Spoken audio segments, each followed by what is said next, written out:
Guys, it's Sam and Jason here, and we're going to do another podcast tonight, and we have a very special guest, which is always nice. I'd like to introduce you guys, to those of you who don't know him, to Chris Collins. He's written an excellent research paper on cloud storage and where that goes with forensics. So, Chris, if you don't mind, why don't you let us know a little bit about yourself and your background and what you do, and we'll get going. Hey, listeners, it's Chris Collins here from Lake Jackson Police Department in Texas. We're just south of Houston. It's good up-and-coming community, really hitting it off with some good digital forensics and really making an impact in the area. Looking into cloud storage and trying to really apply that to digital forensics and the future of digital forensics and storage. Doing some really good things in the industry. Yeah, I got to say, it's impressive, right? Because it took me 3 reads, right, to actually get through the thing, I think, and look at everything that's in there. It's clear that you spent a lot of time researching this. There's a lot of work that you put into it, and I know you talked to a lot of people in the industry and really did your background, right, and looking into it. So I know you took a look at some digital data from some different agencies, and that was interesting to me, right? So I think there were 3 different agencies that you looked at over a year. And one of the things for me, being an older guy, right, looking at it, that amazed me was in that 1 year period, right, out of the devices that were looked at, 2,151 of them were mobile devices and only 84 computers and hard drives, right? But we're talking terabytes of data, aren't we, Chris? Absolutely. Yeah, looking at all 3 agencies, I reached out to the Harris County District Attorney's Office. They have a digital forensics unit there. They handle basically all the digital forensics for Harris County, which is the greater Houston area in Texas. Reached out to a contact at the Gulf Coast Technology Center in Mobile, Alabama, and the intake of devices for those 2 agencies alone was huge. And with me being in Lake Jackson, I was able to easily my statistics into it as well. And out of all 3 agencies, over a 1 year period, just over 2,100 devices for a year is amazing. And 109 terabytes is what total that was used for storage over a year period with all 3 combined. Yeah, and I know when you get into the paper, right, because there's a couple of different things, right? Let's talk about the perfect world, and then I think Sam's got a question we were talking about earlier when we were kind of pre-gaming this that I'll let him ask. But in a perfect world, right, we all can go to somebody in our agency or our business and say, hey, so I need a way to do like 109 terabytes now. And by the way, I think it's probably going to be 200 terabytes next year, and the year after that, 5. And it's going to keep on going like that. Just like your cell phone keeps getting bigger, our need for storage is going to keep getting bigger.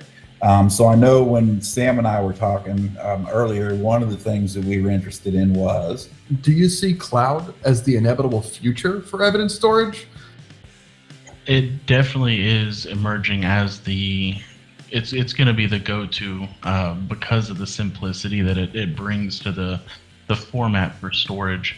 If you're setting up a NAS or local storage server, there's so much stuff on the back end setting it up, configurations, and a lot of things people don't take into account is like wiring, network architecture, setting everything up to be proper and secure. And even if you go to smaller departments, you're looking at using USB tethered devices like external hard drives and USB drives. All of that has failure rates and fault tolerances. And when you combine all that together with the cost, end of life cycles for mechanical devices, if you can put that responsibility off on a cloud storage provider, that just frees up so much resources, time, and effort for an agency in a digital forensics lab to really flourish. And that's where I see it's heading is putting that responsibility off on them. That makes sense. What do you see as like what do you guys do over at Lake Jackson? Do you guys have the option to go like cloud? Because I mean, obviously going cloud will not just save you all the stuff you said, but physical space too. I mean, you've got to have a spot to physically put that server or something else that you might have if you have like physical storage on site.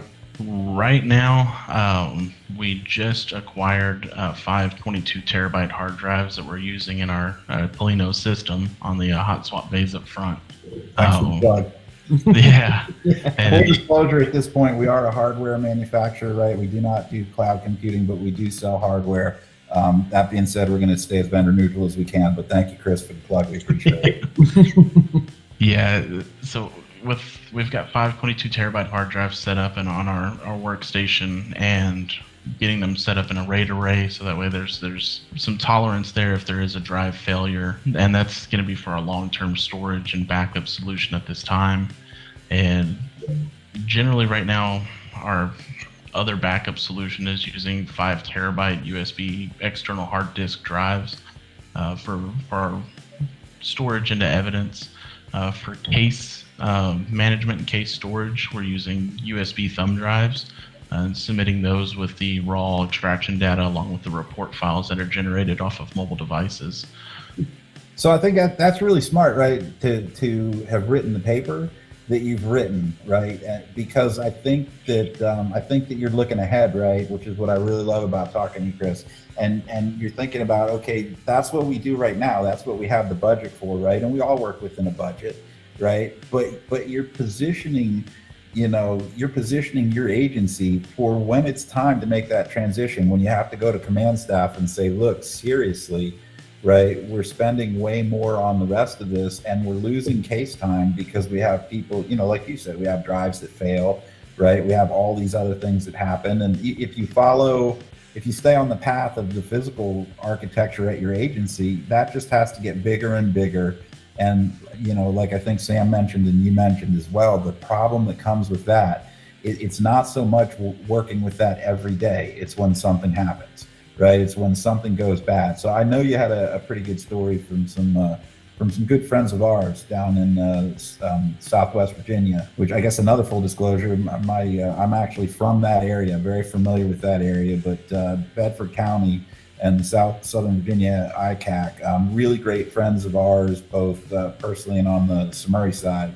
So if you talk to those guys, tell them Sam and Jason, tell Josh and Steve, Sam and Jason said, hey, but why don't you tell us a little bit about the difficulties that those guys ran into and what they did about it and what they're doing about it, because that was a really interesting part of the paper that's well worth reading. Yeah, so I had the opportunity to reach out to them.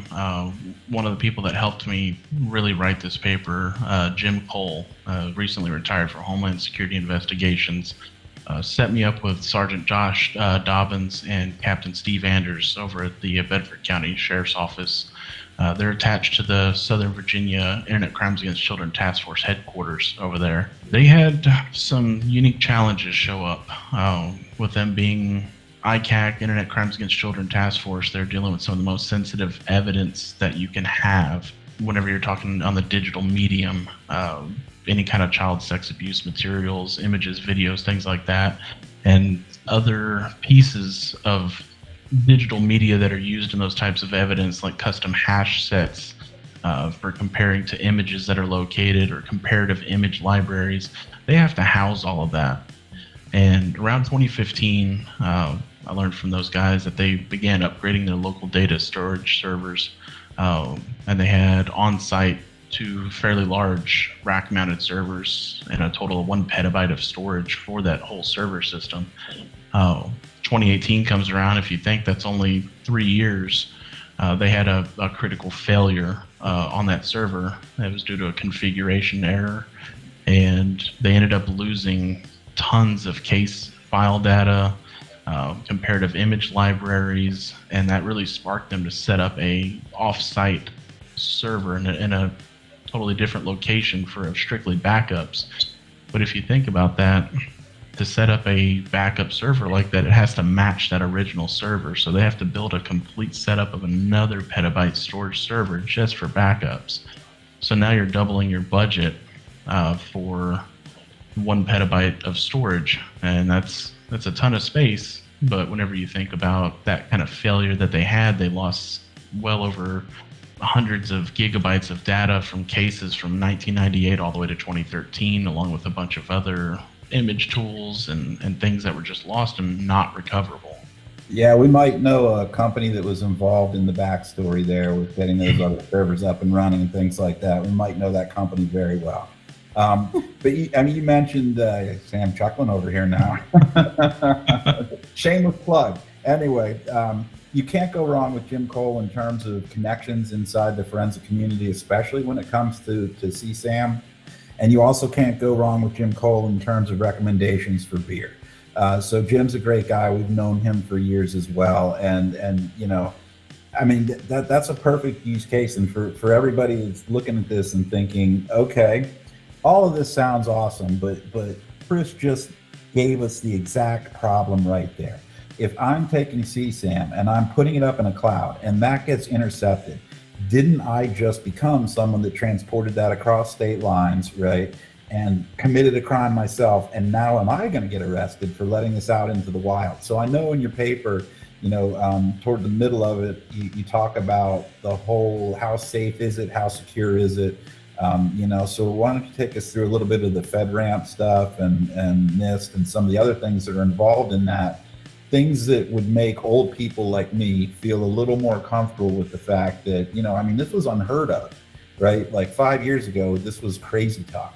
Right? Just kind of like AI doing forensics is crazy talk right now, right? But if you don't mind, why don't you tell us, why it is okay or how it's becoming okay to actually store this kind of stuff off-site now? Absolutely. Like you said, 5 years ago, when you thought cloud storage, you were thinking Dropbox or school papers. Oh, you weren't thinking about Amazon Gov Cloud or anything like that. One of the things that really stuck out to me in all of this is there's so many different federal standards and compliance certifications and regulations out there for cloud storage.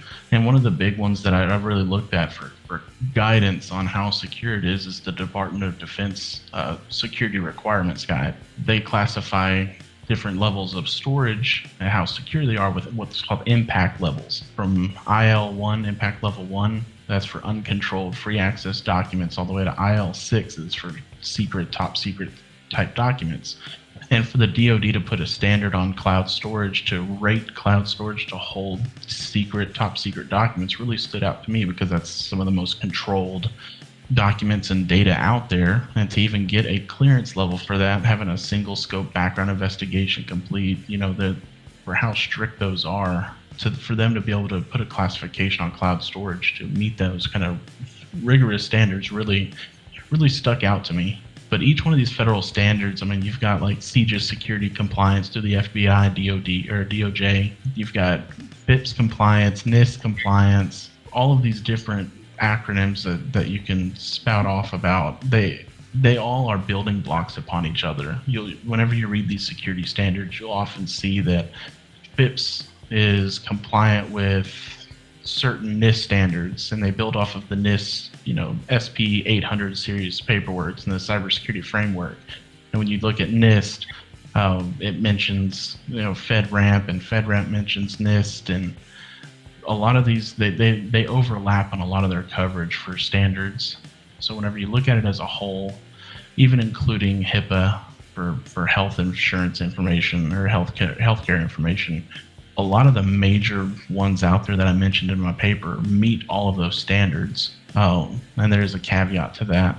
CJIS and HIPAA, they don't have actual compliance like certifications that's held to the end user to maintain that security compliance, but it's easily done so, especially with CJIS compliance. One of the main things is that the cloud storage provider can't have any direct access to personal identifiable information, but you can have escorted access. If you have an issue, you need tech support to come in, whether it's remote or on site, as long as you're with them, watching them, making sure they don't access stuff they're not supposed to access, you're within compliant standards on that. So with all of those rigorous federal standards, there's just no way around it to say that it's not secure at this point. So yeah, that should make most people feel safe. And we'll take a quick trivia segue here, and the question is open to anybody, right? Anybody know how NIST got started? Ooh. Milk. If I had to guess, it would have been peanut butter, but milk, right? So National Institute of Safety and Technology, or Science and Technology, right? And that has turned into, right? And it's kind of a good analogy for exactly what you're talking about, with everything building on top of each other, right?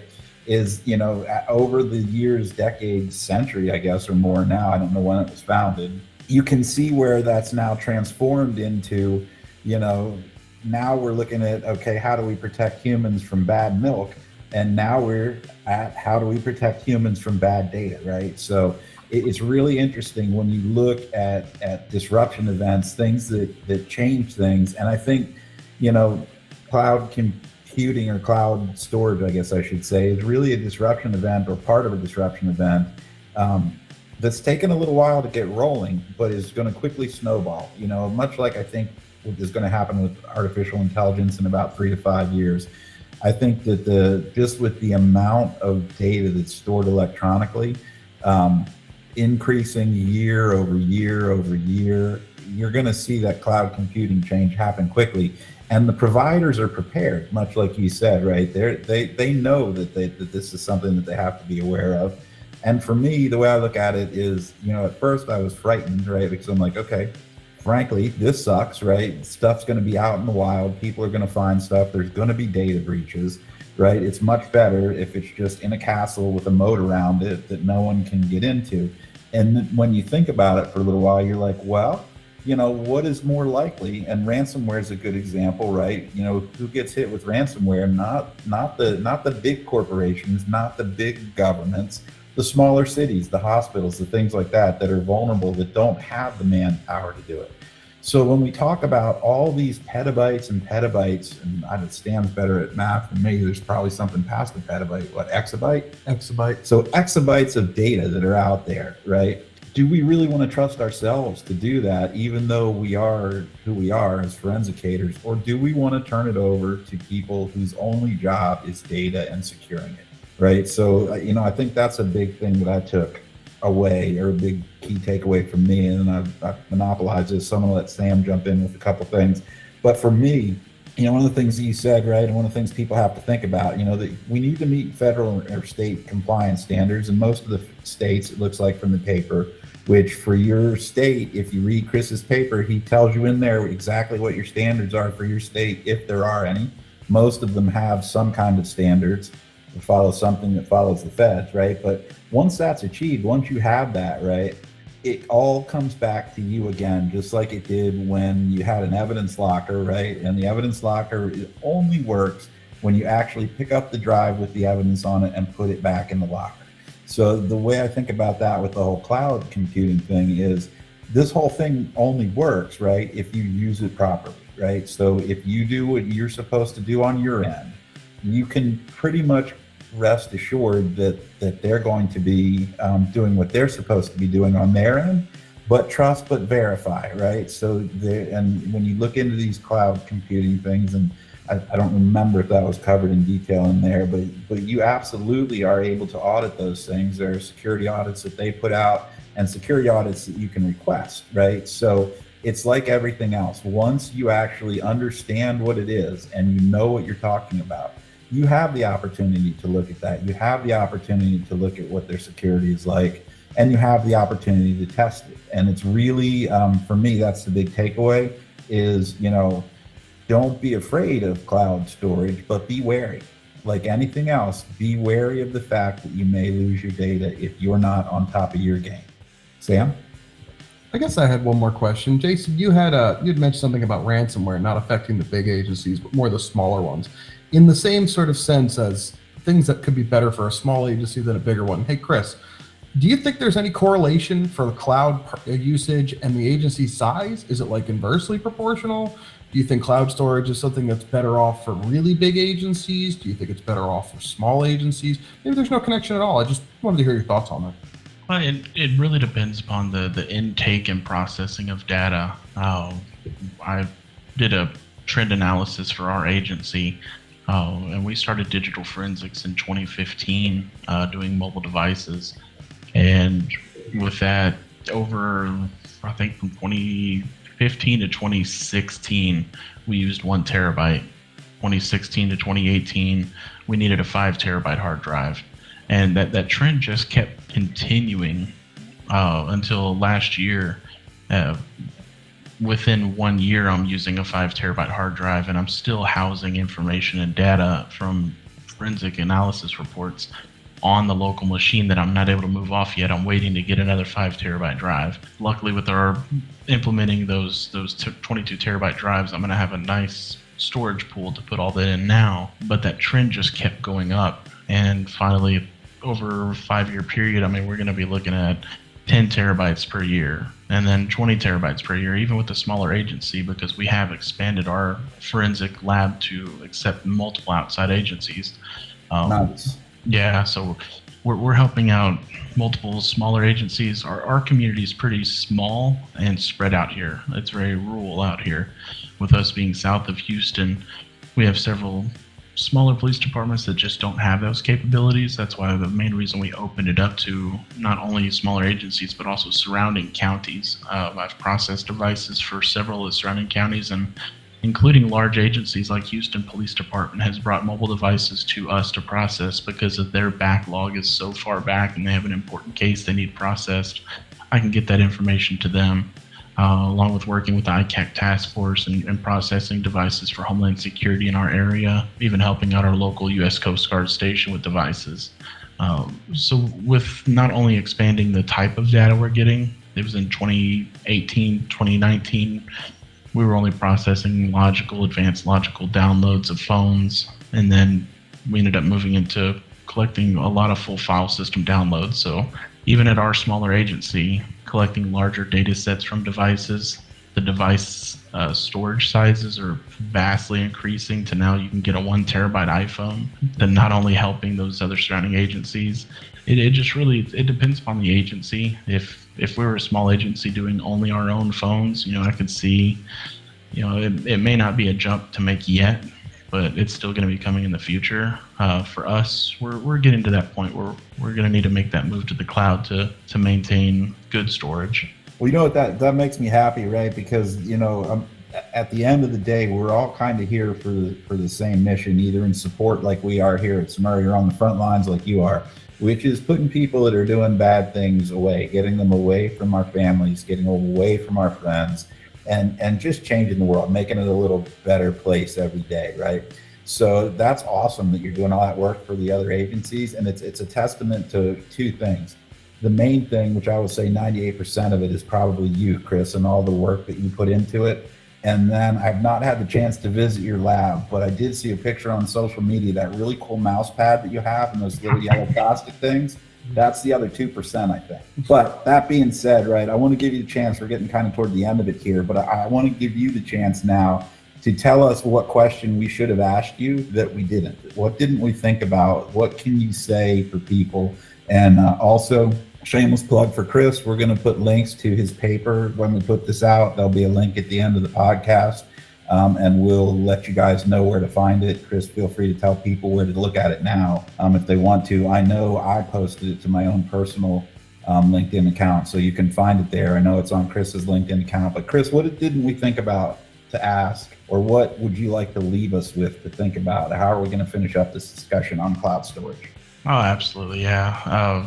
As far as the paper goes, you can find a copy of it on my LinkedIn. It's been posted on Hexordia. Jessica Hyde has put it out on hers. Excellent resource, Jessica. Yeah, she is great. She helped out immensely with this, and it was freely, immediately available just to help out as much as she could. And it's pending posting on several other blogs, so it's going to be out there for anybody to grab if they need it. And I encourage everybody to take a look at it. As far as one of the things that we didn't cover, just the sheer cost of local storage devices. We kind of went into it a little bit with the storage servers, but to really break down agencies using flash thumb drives to transfer evidence, you look at an 8 gig or 16 gig thumb drive, it's $7 a piece, all the way up to a 512 gig thumb drive. You're looking at about $50 a piece if you go with reputable manufacturers on those. The shelf life on them is great, but the problem that I see with them are thumb drives fail all the time. Right. We've had an instance of failure on one of our cases that we processed a mobile device for a neighboring agency for a murder trial, and the district attorney's office reached out to us and said, hey, you dumped this phone for us. You got the extraction files and the report. We tried to open it for court. It's corrupt. Just simple things like that. And whenever you start adding that up, just taking an average, if you have a grab bag mix of cases of different phone sizes over a year, if you have 100 phones processed, 100 thumb drives that are sent out, not only you have to look at the annualized failure rate of those, but just the cost. I mean, you're looking at approximately $2,000 a year just in thumb drives, and that can be alleviated with cloud storage and cloud sharing. Yeah, so I mean, if you got into, and again, your agency's a little bit smaller, but if you got into, you're very near Harris County, that's Houston, that's a pretty big area, right? If you get into some of those more larger agencies, things like that, when you talk about the savings, you're really talking about adding another examiner or adding a whole nother workstation or license for your software that you need to do those extractions, right? So the savings in money can be turned back around, I hope, and instead of being a savings to agencies, be another force multiplier to get more people off the street that don't need to be there, get through more backlogs, right? By taking that money that's kind of what I'll come out and say it what I think it is, that's wasted, right? On all these drives that fail, on storing things, on having, electrostatic bags to put them in and lockers to stick them in. If you can secure that safely in the cloud and take that savings and turn around and put more people in jail, I'm all for that. So absolutely. Yeah, and you think about those thumb drives, once you submit those into evidence, it's pretty much done for, because now it's in evidence until the case is disposed of. So you look at record retention periods, that case, depending upon what happens with it, and generally you're not going to get those thumb drives back after the case is disposed of. It's going to end up at the district attorney's office in a drawer somewhere after they wipe it or whatever they do with it. And, you're literally just wasting money on things like that. Well, Chris, that's awesome, man. Thank you. We appreciate you greatly coming on and talking to us on our podcast series. Great job on the paper, man. I see a lot of these things come across the wire, for lack of a better term, and you click on them and you're like, and I'll be honest, I write blogs and my blogs don't stand up to your paper or come even close, right? You put a lot of time into it, a lot of thought, a lot of effort. And for those of you out there that are interested in cloud storage, you're doing yourself a disservice if you don't read this. For as technical as it is, it's a pretty quick read, and it's well put together, well thought out. There's a story in the middle in case you get bored, right? So you really can't go wrong with Chris's research paper. So thank you so much for coming on. Sam, you want to wrap up and take us out? Yeah, all right. Thanks very much for having spend some time with us, Chris. Take it easy, man. See everybody later. Thanks, guys.